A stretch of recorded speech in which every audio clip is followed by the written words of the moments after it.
I think we're live. What's going on, everybody? Welcome to another Monday live training in the Clinical Marketer Facebook group. If you are brand new to this group, I mean, we've had, how many new members have we had in the last couple of weeks, Max?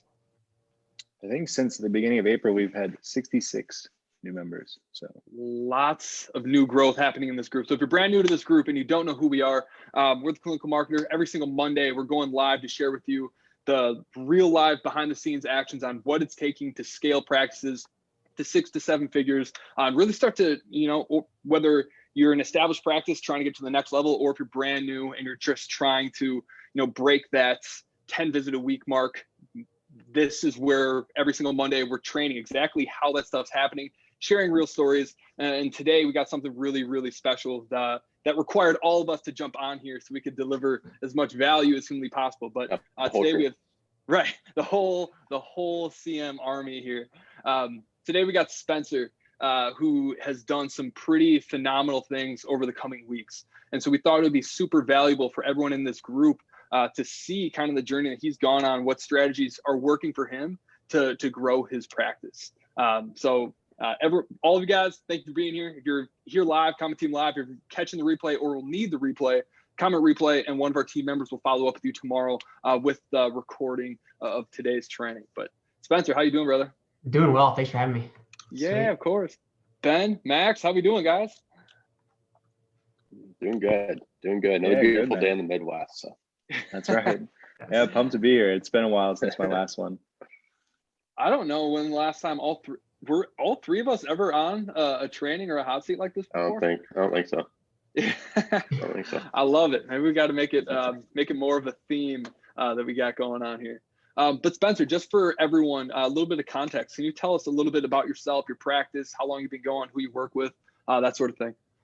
Yeah, so I'm located in Madison, Wisconsin. I've been going since September of 2019. Yeah, so another Wisconsin person. Let's go.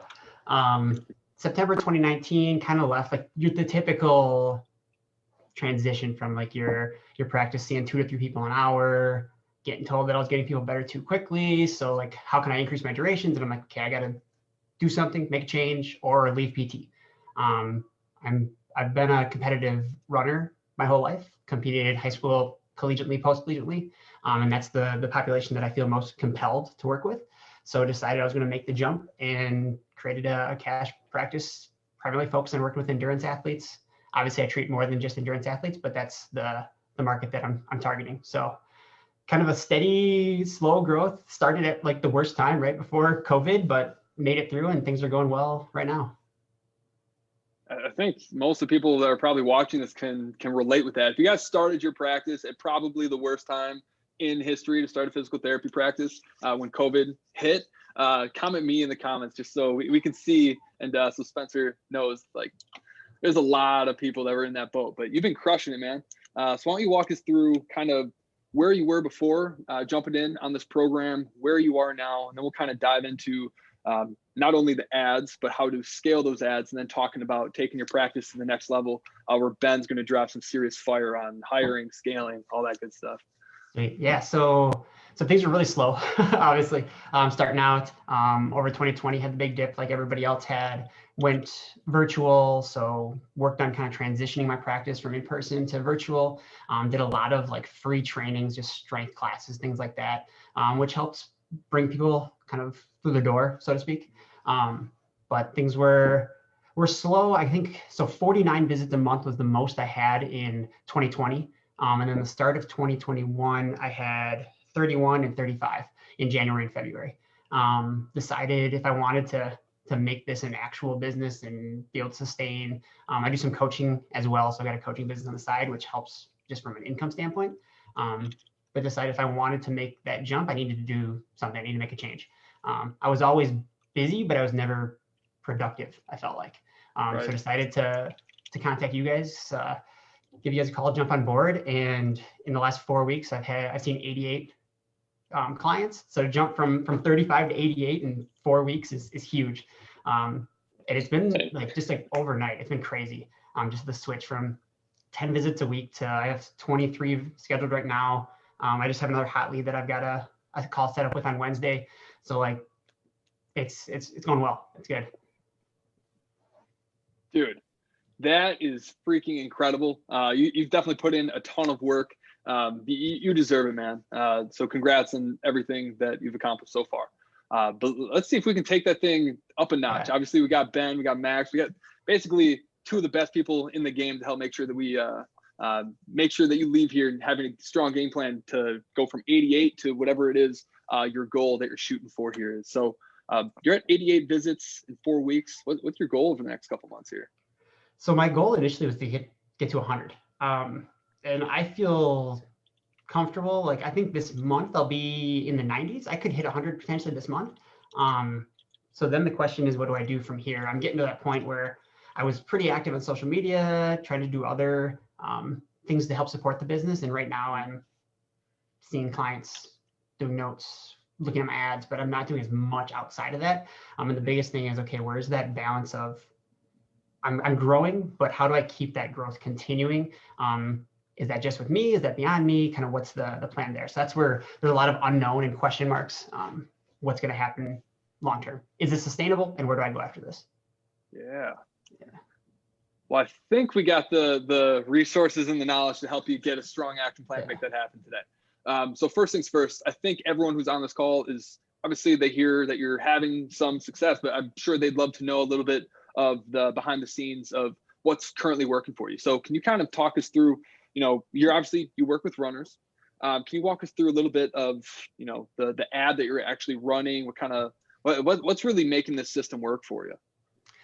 Yeah, so I'm running a healthy runners assessment. It's $57. I give a $10 off voucher if they schedule within the next 24 hours, and targeting 25 to 45-year-olds, men and women, even though women are the vast majority of the people who are booking with me. Of the 19 leads I've had in the past 4 weeks, I would say, I think 15 of the 19 have been women in that like 30 to 37 age. It's a really narrow band of individuals that are coming through the door. So yeah, just a healthy runners assessment, putting that classic voucher that you guys teach together, splintering up my offer, going through the typical stuff we always do with just kind of your injury and fitness review, going through the muscle imbalance screen. I do called a 360-degree video recording and analysis for a gait assessment. And then doctor's report of findings and things like that, just the classic stuff that you guys teach. It's been pretty easy, just the system, taking the system you guys use, putting it in place. One thing I have been doing is every Wednesday, I try to change creatives. So I've used 4 different relatability statements. 2 of them seem to be doing better than the rest of them. So I've just been copying those ads and then adding in new creatives. So I was doing creatives of just myself. Like I'd have one of me from during my COVID mustache, like a picture of me with a mustache. all of the men that have been opting in have gone through that one ad. So that's been pretty textbook. Me pushing my son in a stroller, me running at this wedding holding like a bouquet of flowers. And then last week I added in I've tried to do some where you like add the text, like here's the healthy runners assessment, here's how much it costs. For me, those haven't been working. I used one creative from the Hall of Fame that didn't get a lot of, they didn't get any leads for me. So I recently just shut that one off. And then I used some stock pictures this past week. And those are doing well right now. Facebook's starting to put those to the top. I don't know if it's just fatigue with my other creatives. It's kind of cycling through. And then my sister does some photography. So I've been waiting. It was rainy last week here in Wisconsin. So I didn't get any pictures last week, but she's got a golden retriever. So I'm gonna get some pictures running with him. Some pictures pushing my kids in a double stroller, run with my wife. Those are kind of like the next round of creatives that I'm gonna be putting out. So the relatability statements seem to be doing well. Things have definitely slowed over the past couple weeks. Or the past, just week from a lead gen standpoint, but cycling through a new creative seems to be working. All the new leads I've got in the past week have been from a new creative. Yeah. Well, I think we got Max in here, so I think it would be foolish and crazy if we didn't take a look at that ad account, see if there's some things we can do to enhance the performance you have going on. Sweet. There we go, share screen. Oh, do you have permission? You good to go on that? Yeah, I just got it. Cool. All right. One sec, let me find which.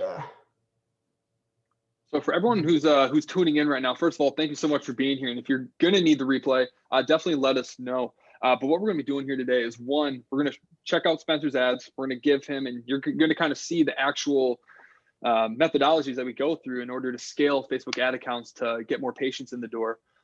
Then from there, we're gonna break down the actual financials to figure out how much Spencer can spend to profitably acquire one patient, and then actually go through the numbers of, if your goal is to hit 100 visits a month, here's exactly how much you need to spend and how to scale your ad accounts to get there.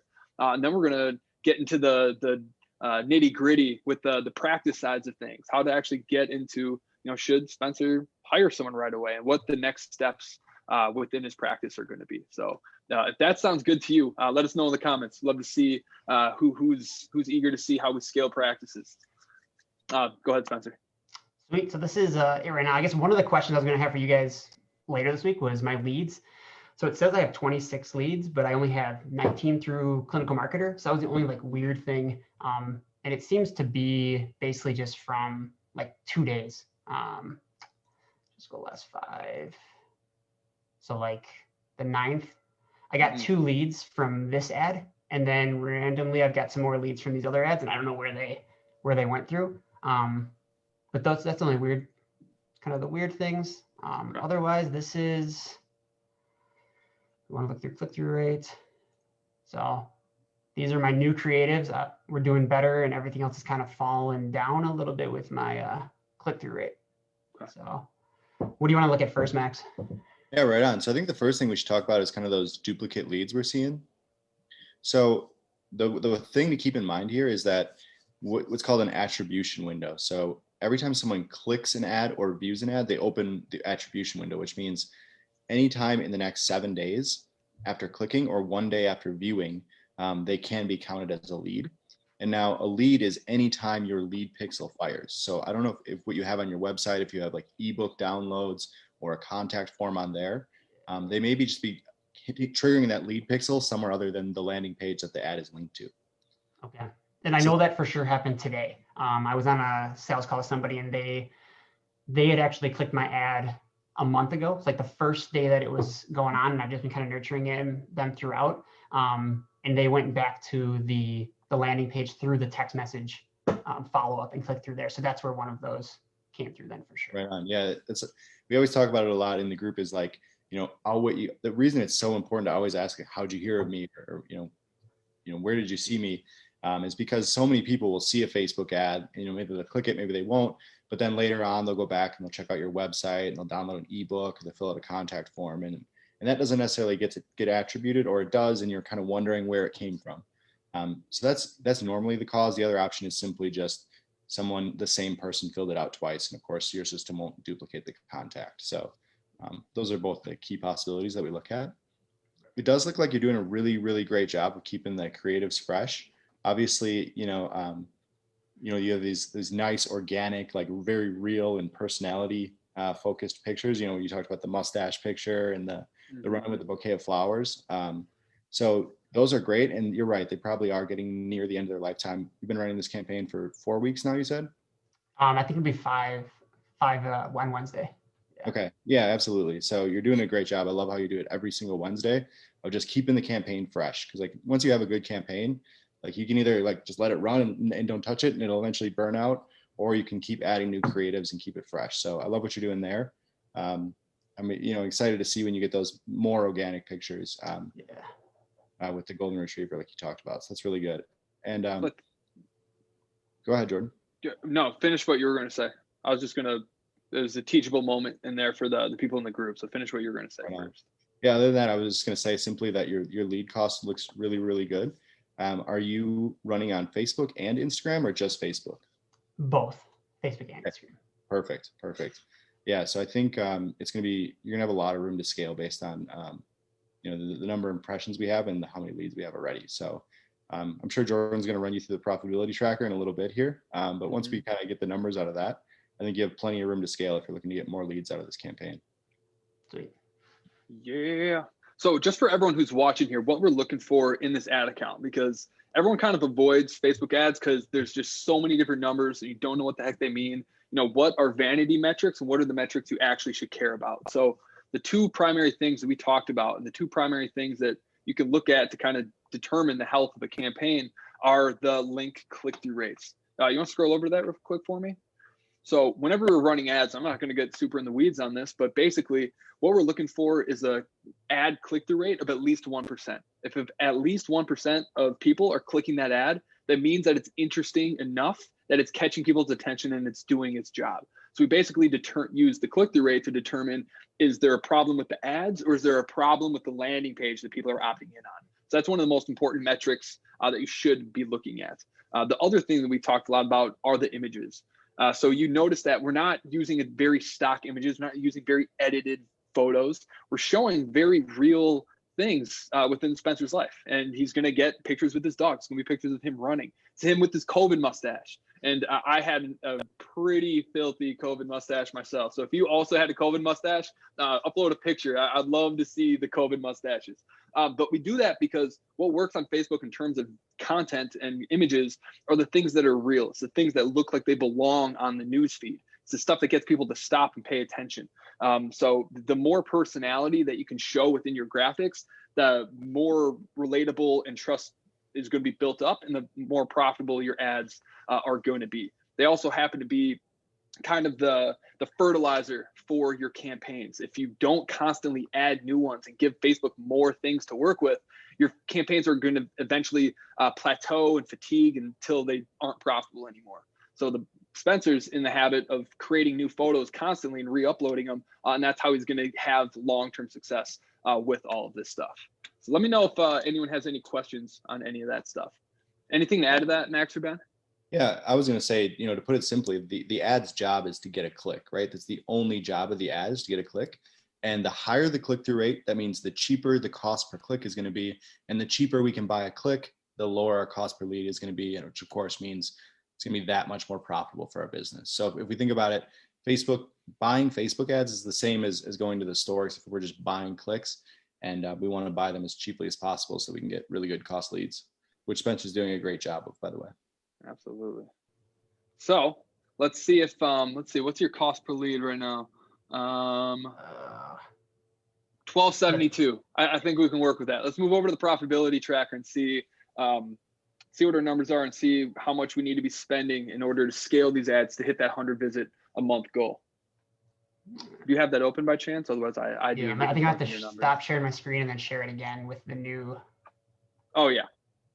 Go ahead. Now everyone gets to look at Ben's handsome face because he's so quiet, waiting for his time. It's waiting to pounce. So this is where I had a question. So most of my leads were generated in March, but I'm seeing a lot of these people in April. So would I put all of the initials completed and wins that I'm seeing in April on the March tab, because that's when the ad spend was to acquire those clients? Right. I would count leads, even if they converted the other month, to that initial month.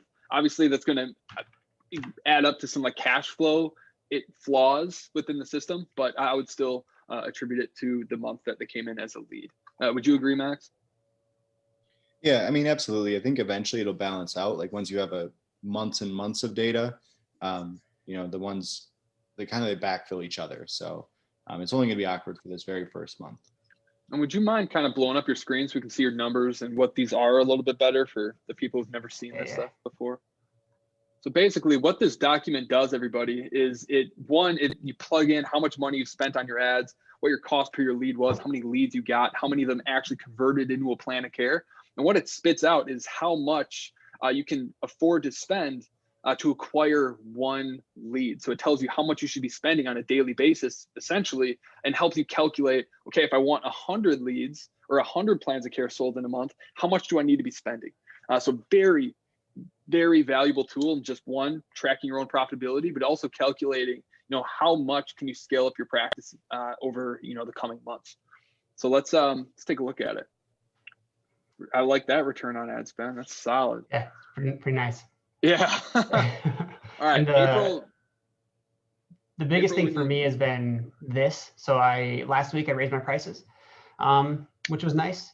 So it's not where I necessarily need to go eventually or long term, but it's a step to the next place. So this will be nice. And I just think about like a 30% increase on that would have looked even better. So if we think about it like that, then things are pretty nuts. Absolutely. Okay.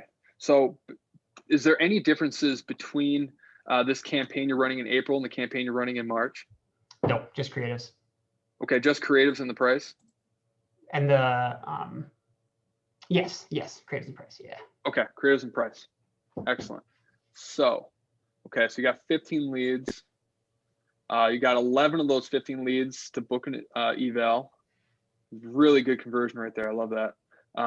Cost per initial, $20. Initials completed. Okay, so a little bit of drop off from those people. That's expected. 7 of those converted into packages. 7 converted, and one of those that dropped off is still in communication with me. So it's like she potentially could turn into a long-term client or a coaching client for me. So one for sure has dropped off. The other one's kind of still in limbo. Okay, cool. I think there's one That's a great number. conversion rate, Hunter. That's really There's good. Yeah, that's impressive. So, is there a number on this doc that you're seeing, Ben, that pops out at you? yeah, like just the plan of care, i.e. to eval to plan of care. That's huge. That's where most people struggle, can struggle if their sales aren't dialed in. So yeah, Spencer, you're doing a great job with the sales process and all that too with the IE to plan of care. So that's a big thing that really stands out to me. Love it. What about the number I thought you were gonna yell at him for was the 727 plan of care. Can you talk us through that number? So that's an average of my 10 and 6 visit package. And I'm pretty split. So I just took the average for both of those. So now the 1,030 is my average between the 10 and 6. So I can talk through my pricing. So in March, I was doing $110 for an eval, $99 for a follow-up, and then a 6 visit package was $94 average per visit, and a 10 was $89. I want to get that up to $150. So in April, I've gone $125 for an eval and for a 10 visit package, $135 for a 6 visit package, and $150 for a just a regular follow-up. Well, at least you're going the right direction. And yeah, I was going to bring that up too when we talk about hiring as well, Spencer, because I'll play a factor into things as well. So good work on making that jump and starting to trend in that right direction and all that too. So, but yeah, we'll definitely cover that a little bit more here. And the nice thing with that is, for me, it was just like, okay, get confidence. I know, especially if I want to hire, I need to raise that, but get confidence selling here. And even doing it for a week, like, I feel really good with that increase, and I haven't had any pushback from clients. Like people, I've had one person say, like, you ask them kind of like this is the offer, what do you think, or are you on board? And my son's gonna try to walk in. There we go. And they just said, well, it's more than I was expecting, but I need to make that change now. So like they had bought into the process. It wasn't necessarily what they wanted, like from a price standpoint, but they were ready to make that change now. So yeah, I know I need to go higher. I'm getting confidence with that. And I think within the next month or two, I'll be ready to make it that next step forward. I love it. I love it. So what I'm looking at on this first month, like especially if you did have that price increase here, even keeping it at that $20, if this conversion rate holds, I would almost increasing the cost per, or the offer price was 57 on both of these. Yeah. Or is okay, so both of them are $57 for the offer. Okay.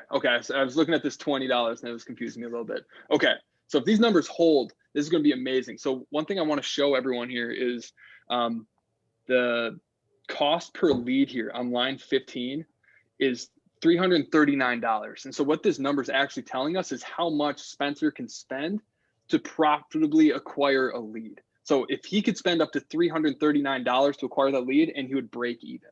Okay, so this is giving us a really good benchmark of how much you should be willing to spend to acquire a lead. So this means even if his cost per lead was something absurd, like $100, he's still pretty darn profitable on getting that client in the door. Obviously, we want it to be much, much lower. This is a phenomenal campaign to start with. And how I want, Spencer and everyone else watching to kind of think of these ads is, does anyone invest in stocks? Do we have any people that are stocks people on here? Throw it in the comments if you are. I know Max and I are pretty big on it. Spencer, do you invest in stocks at all? A little bit. That's the goal, is to get more involved. Yeah, I'm with you, man. Maybe we got to start our own private group and a little chat thread to get that rolling. What about you, Ben? Yeah, do some stocks, and starting to ramp up actually to get into dabble a little bit with real estate here in the next month or two as well. So I'm excited about it. I love that, man. We got to talk about that. That's sick. But the reason I asked that, and it's extremely relevant to this, is because the return on ad spend for this campaign is $22. If I told any one of you that are investing in stocks that I had one that can give you $22 for every $1 you invest, what would you guys do with your money?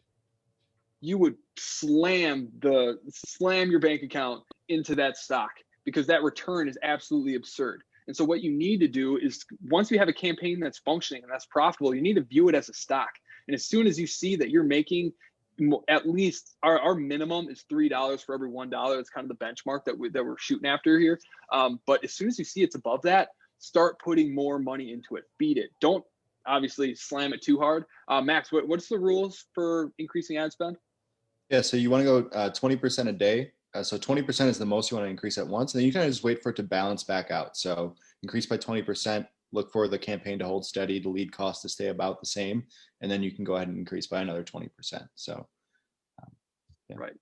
So basically you can use this as a math equation moving forward where, okay, how you want to get 100 more visits. Okay. How many leads do you need in order to get 100 visits? So right now you're sitting at 73% of all leads come in for initial evals. So from there, it's a pretty simple equation to figure out, okay, you need 100. So what would that math be? 100 times 1.73, and then that's how many leads you need. Yeah. And then multiply that number by your cost per lead. Pretty sure that math's right. I'm looking at Max like, Max, is that right? I'm pretty positive that is how you do it. But then that's going to tell you how much you need to be spending, at least on a month to be able to hit those lead numbers. And with, listen to Max in terms of like scaling that up, make sure that these numbers hold true. But this is a really good looking campaign. So I'm super excited to see what this month turns into. Are there any questions that you have on the newest campaign that we can help you with in breaking down these numbers? So I don't think so, not right now. I've got 3 people on the books this week that'll play into here to see if that changes at all. One of them is from March, and then I have one next week from March as well. So that could really change some of the March numbers. And then I've got 2 from April with one hot lead. So things this week should change later in the week pretty good. And then the biggest thing right now is it seems like things are just slowing down a little bit in April. So whether that's creatives, I'm going to get some more creatives, or if it's time to switch and go to a new campaign. I'm not really ready, I don't think, to do that yet, since this has been going so well. I guess that would be a question for you guys, is when things start to taper off, when do you know kind of enough's enough with the campaign? Go ahead, Max. Yeah, absolutely. So I definitely would not turn this campaign off. Yeah. Just keep feeding it, keep watering it, keep fresh creatives in there. Eventually you may come to a point where you kind of just have gone through a lot of the audience. They need a little rest time. But your numbers will tell you that. So just keep an eye on your numbers, keep tracking them every month. But there's no point in trying to predict when that will be. And let alone, when you have numbers like this, I won't even be worried about it just yet. Because, obviously our ROAS could get cut in half here, and you still have a very, very profitable campaign. So just keep doing what you're doing as far as keeping the creatives fresh. I love that you're in the habit of doing it every Wednesday, just adding a couple pictures in there, because that's really all it takes to keep a campaign healthy. But then just keep doing that, keep tracking your numbers. And then if you'd like, definitely scale it up, go by those 20% increments, increase by 20% budget, wait for the campaign to kind of stabilize, make sure your lead cost holds, and then go by another 20%. So if you're looking to get more out of this campaign, it's simply just turning up the dial. Yeah, I think it's been this profitability calculator has been awesome because initially you just get those dopamine hits, right? You get like the notification on my phone, like, oh yes, another lead. And then when it slows down, it's like, oh, am I doing something wrong? But then I look at the chart and look at the numbers and it's like, okay, no, like things are totally fine. If I'm getting 2250 return on my money, like I'm just gonna keep going out. Like you said, if you let that cut in half, like you're still super pumped with your return. Absolutely. So. Love it, man. I love it. So do you have any other, you or anyone watching right now have any questions about kind of how we're going about this, how we put together our ads, or any questions that you have, Spencer, about how to, keep these things rolling? The 20% was my question. So I feel pretty good. Cool. Wanting to know that increasing it by 20% is enough to not overwhelm the system, to be able to kind of keep things nice and steady. So that's perfect. Exactly. Love it, man. That's the cutoff for Facebook's learning phase. If we go by more than that, it kind of restarts the learning, which we don't want to do. So Yeah. percent is a safe mark, and just sometimes it can be, like 20%. The next day it'll be stabilized and you can do it again. But typically we wait like 2 to 3 days, make sure it holds. Awesome. Yeah. All right, Spencer, you're on to the final boss. Let's talk about all this stuff. I've been quiet. I've been quiet all day. I'm waiting for this. Let's talk about it, man. So your goal is to hit 100 visits a month. Let's talk about the systems behind the ads that are required to start scaling things up to that level. I'm going to shut up. All right, sweet. Yeah. So I mean, I'll kind of dive into it here in just a second, Spencer. But what are the big questions that you have right off the bat? So the biggest thing is just, when do I know it's going to be consistent, right? Am I going to get this influx in clients? Then is it going to be consistent for me to bring somebody on if that's appropriate? And basically, how do I continue doing this without burning myself out? Obviously, the 88's not a ton, but I have coaching. I coach high school. I've got 2 kids, wife. Like, I could sit here in front of the computer and do this all day long, but I know my wife wouldn't be happy with that, especially with 2 kids there. So how do I make sure that I keep things growing from a business standpoint, but then also healthy and consistent for me?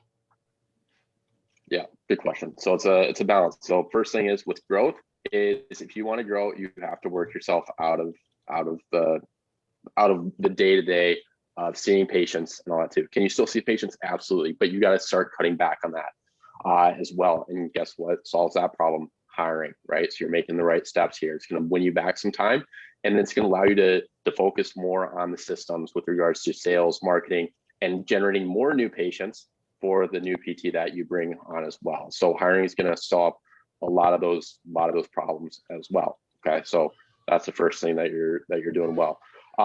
So with regards to hiring, also, and this isn't just for you, Spencer, but also for other people that are listening about thinking about hiring, is I always ask, like, before people want to hire on, why do they want to hire on?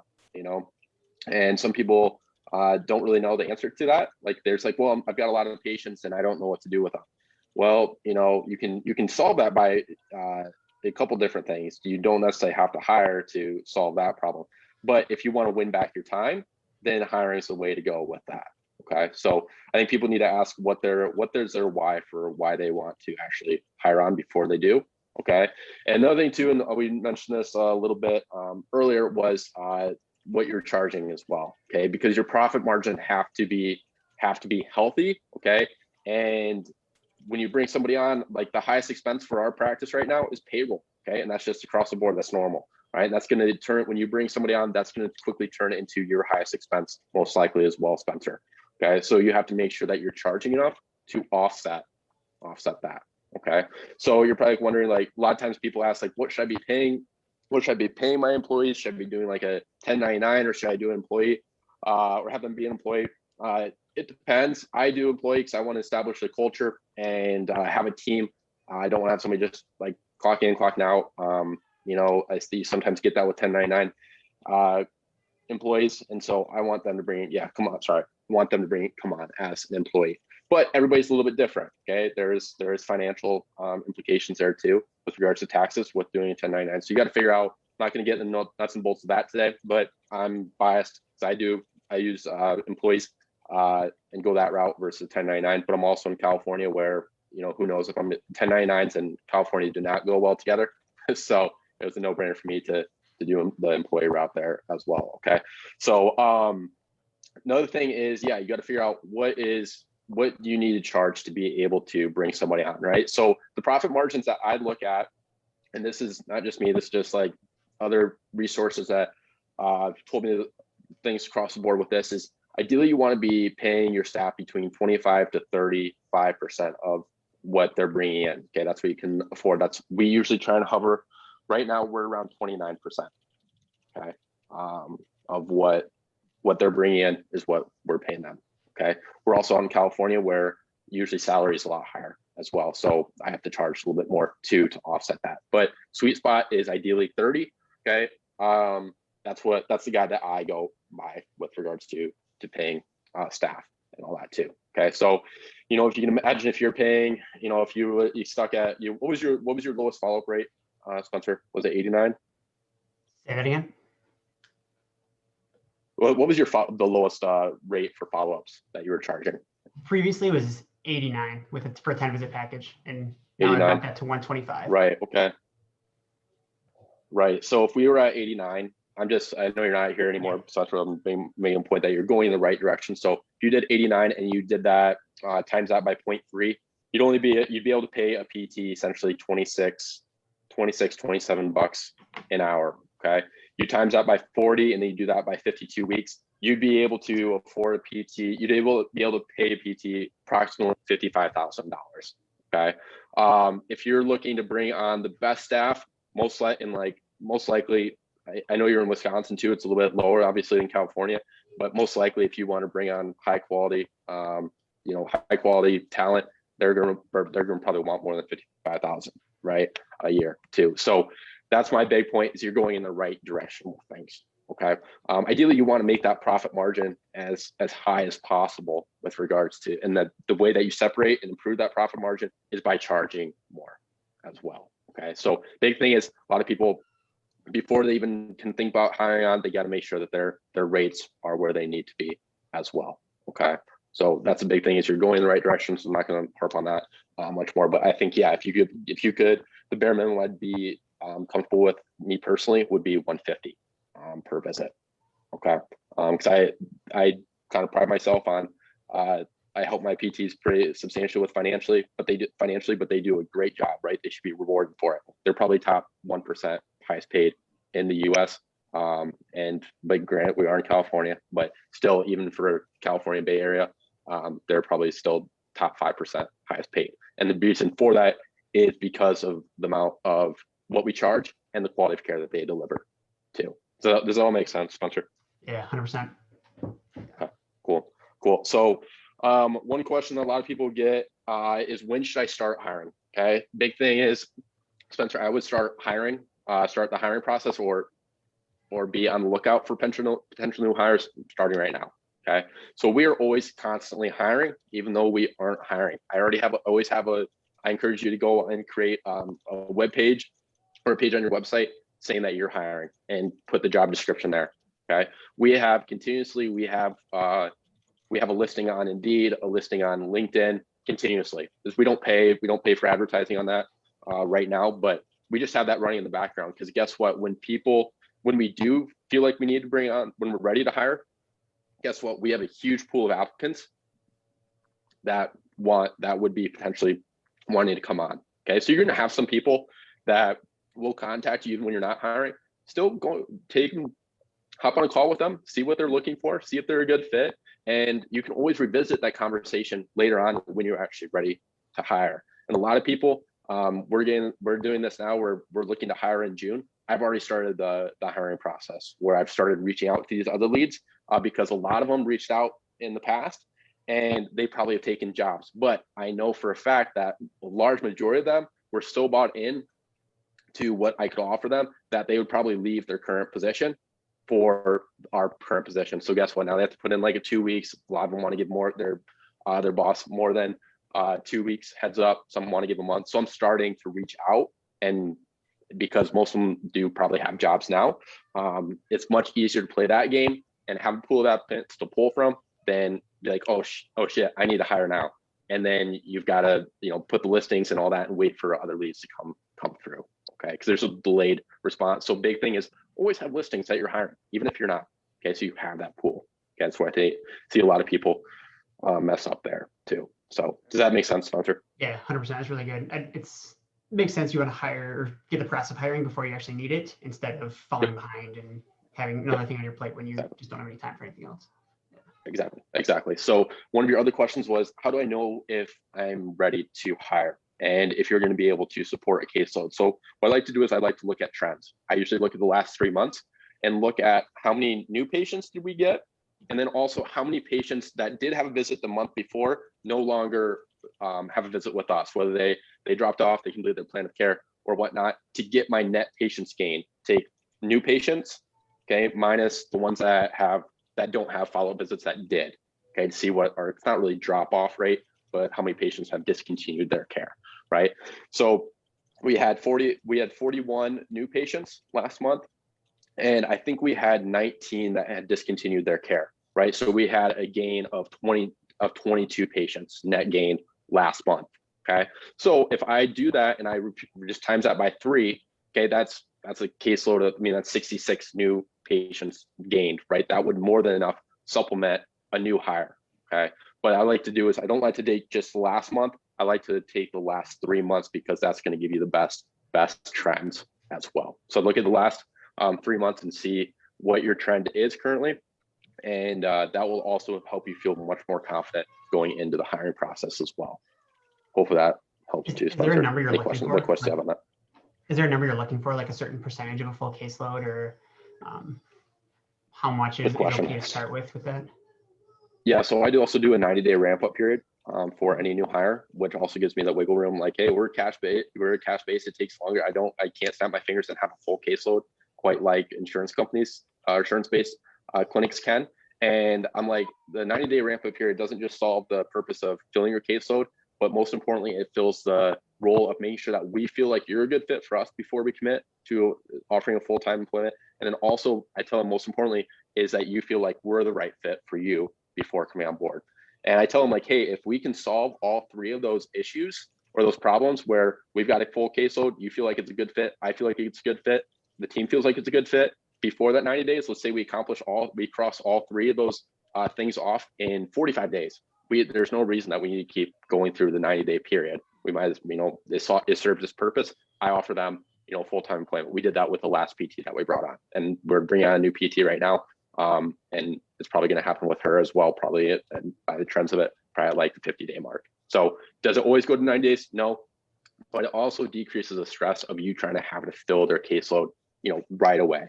Okay, because again, payroll is the biggest expense. So we do a 90-day ramp up period there as well, which helps things. I can't remember what your original question was, Spencer. What was it? I think I went on. Is there a number that you're looking for between that plus minus of new client acquisition? Yes, that's yeah.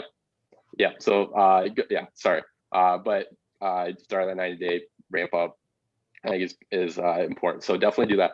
But what I'm looking for is I got to figure out what is a full caseload for my PTs. 35 patients is a full caseload.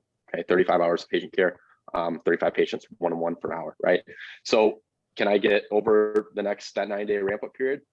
Can I get them that 35, right? By the projections, if we started them at the beginning of March, we'd already have technically 22 patients on their caseload for them, right? So that gives me a good indication that, do another month, we're at 44, that'd be more than enough to have them full, as a full caseload, right? So that's kind of what I'm looking That's good for. to know. Yeah. Yep.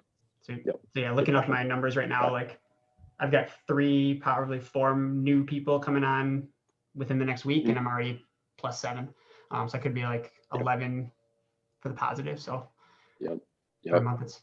And another thing too, Spencer, is I would start offloading some of your caseload to them as well. Okay, that will help their ramp up period and buy you back some time to do other marketing strategies to get new patients, right? So that's be the first thing I do, is get them new patients, or them new patients, but from your current caseload. Okay, get you that time back right away. Your wife will love you for it too. All right, so so that's the first thing that I would do, is offload some of your caseload to them, and then continue to build their caseload from there through Facebook ads, other leads, and all that too. Sweet. One more thing, if you don't mind. Okay. So I'm currently treating out of a gym. So it's just me, and I've got basically unlimited time at the gym whenever I wanted, at least the space Nice. per month. Eventually there's so many hours in a day, and it's just like, it's a small room. So it's like one person can treat there at a time. Is that, I don't know if you're gym based or brick and mortar, is that a transition to a brick and mortar, transition to another gym, have multiple gyms? What have you seen that's worked? Good question. So we're lucky. Well, sort of lucky, sort of not. We're in Oakland, and rent's super high. And so we haven't transitioned to brick and mortar right now because the current space is awesome. There's 6 individual treatment rooms and 7,000 square feet. It's open concept, right? So, and my rent's like super low comparatively. You know, if I wanted 1,100 square feet, it cost me $5,000 a month, right? So it's just insane out there. So would I've transitioned to brick and mortar by now if I was in here, like if the clinic was in Des Moines, Iowa, where I'm at now? Probably. It just depends on looking at your rent structure. Another thing too is, I mean, do you need to, this is me thinking out loud, is do you necessarily need an individual treatment room, or could you set up like a curtain or something in the corner like of the gym? Obviously that's not ideal, but if there is some overlap, that's something that you could do too. Or you could talk to them about like doing like weekends, or you could do weekends and, you know, divvy up some of the time that way. Those are kind of some solutions. Otherwise would be, transition to brick and mortar. Yeah, and I would love to stay in the gym because overhead is very minimal. Right. And there's there's options for other hours. There's potentially another room that's smaller than my room that I could transition some people into that's not being used right now. So like there's options. And I think for me, staying there as long as possible just makes the most sense. Yep, absolutely. So I'd say I'm looking at that other room too for an option. Ideally, that, you know, if you're in transition off of patient care, you're not gonna be able to be in that room a whole lot anyways, right? I mean, it's not completely transition off patient care, but as you decrease your hours, you won't be spending that much time in there anyways, especially if, so I think that'd be a good solution. Love it, man. Okay. One thing that I think is super, you know, potentially like a really good thing that we haven't talked about either is, you know, do you have any guidelines for when to hire like a part-time person versus a full-time person, and if all those rules still apply? Yeah, I still try and keep, it's all about the profit margins there. For me, I'm very black and white when it comes to numbers, and letting that dictate what I'm going to do with regards to hiring, and any decision I make for the business is just looking strictly at numbers, and nothing that rules anything for me is a profit margins there. It doesn't really make a huge difference for part-time. Are you talking about like during that 90-day ramp up here, what that looks like, Jordan, or if they just want to bring on a part-time and not transition to full-time? Yeah, just like with Spencer's numbers, maybe it won't make a ton of sense to bring on a full-time person right now, but if you broke down those numbers, will that kind of formula still apply to hiring a part-time? Cool. Yep, still apply. The only problem that you might run into is you might have a hard time finding somebody that just does part-time work for you and getting buy-in. Like my big thing is establishing culture and all that too. If somebody's part-time, they're probably working somewhere else. I mean, obviously their mindset's split, or their minds and their time is split. I want somebody that's all in for me and the practice. So I don't do part-time, but not saying that's right or wrong, that you can't, but you could. I just like to, if I do part-time, I want it to eventually transition to full-time, essentially. That's just me personally, whether that's right or wrong. Sage advice, man. Any other questions, Spencer? I think that's it. This has been awesome. Yeah. Love it, man. Hey, one other thing, just gonna throw this in, Spencer, that made a world of difference for me, and it's gonna save you a lot of time, is we do, if somebody is interested in coming on as a PT, before I give them even the time of day or even look at their resume or their cover letter, maybe you should look at their cover letter or the resume. I don't. What I do is I just automatically tell them that to move forward, like, hey, you sound like a great fit, and you sound like it could be potentially a good fit, even though having read their resume or cover letter. I tell them, like, hey, you sound like a potentially good fit. What I want you to do is send me a 4 to 5 minute video explaining, addressing these three questions. Why do you feel like we're a good fit for you? Why are you a good fit for us? And where do you see yourself in 5 years? That last one's the most important question. If they say that if they don't say that they see themselves with the company or your company during that answer, I just move along, right? That's a way to weed people out, because we get tons of applicants, and that's a way to see a lot of times when people are applying, they're just spraying and praying. They're applying to every single PT clinic in the area, right? I want somebody that's all in on us, and if they're not all in on us, there's no way they'd ever make that video or take the time, right? Because they submitted and they're just waiting to hear back from these other clinics, right? They don't see the difference in what we do because they don't value it. We don't have the same value. So if I know that if they submit a video, I know that they're super serious and that they're really in on this, and that I got potential high buy-in from them as well. So I do a video before I even go forward with any part of the hiring process. Huge. We do that with VAs and anyone else that we bring on as well, just because you gotta know if this person can follow instructions. The questions aside, like can this person actually do what I'm going to tell them to do on day one? Right. Yep. Super valuable. So I love that question about the 5 years thing, because especially in our field, a big part is like, 5 years from now, it's like, oh, I want to run my own company. It's like, which means that you're going to leave us high and dry at some point. And right. Ben, you said this in a previous training, the most expensive thing in the world is replacing someone like that. Yep. Exactly. It's a really good also question. About culture too. It's also about culture. It's hard to establish good culture if you got high turnover, right? So I make sure that they plan to be. I just find it so funny that you'll find it funny too. So you'll get applicants where they're like, yeah, I want to start my own practice in the next year or two, and I kind of want to learn from you before I do so. I'm like, like what? I mean, thanks for telling me, being upfront, but sorry, no. So yeah. Love it, man. So yeah, turnover's killer. So any ways that you can decrease that is huge. Anyone in the audience, any questions for Spencer, Ben, Max, or I? Otherwise, this has been a really great one, Spencer. I hope you continue to put in that work, which I know you're going to. You've been killing it. So we're really fortunate to have you within the program. Thank you so much for coming out here to share your story, share what's working with you, and let us throw you in the hot seat and go over all that stuff with you. No problem. Thanks for having me. And man, best decision I made in PT is joining the group. So this has been awesome. Much appreciated, man. That means the world to us. So feel free to jump off. So I'm basically going to conclude this with the special invitation. For any of you who are out there who feel like your practice has plateaued, or you're sick of relying on physicians or word of mouth or anyone other than yourself to do your marketing and control your growth, I highly encourage you to schedule comment game plan in the comments so that you can get on a 50-minute game plan with either Ben or myself, so we can help break down, what your goals are, what you're currently doing to grow, what your current challenges are, and direct you towards any of our resources or our training to help you overcome those things. Okay, don't try to figure everything out yourself.